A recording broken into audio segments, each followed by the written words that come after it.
Hi everybody, Dr. Hilbert here. I wanted to make a short video to show you how to access the recordings of our lectures in case you've missed them or want to see them. So here is our homepage.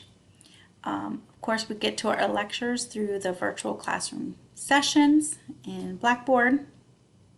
Once that comes up, you can see that these are our two sections that we have here. Now to get to the recordings, you have to go up to these three small white lines. So if you click on that menu and then go and click on recordings.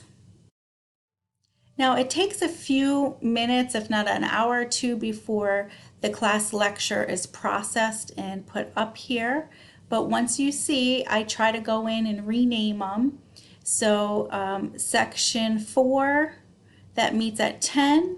The first day lecture is right here. Section 5, that meets at 11:30. The first day is here.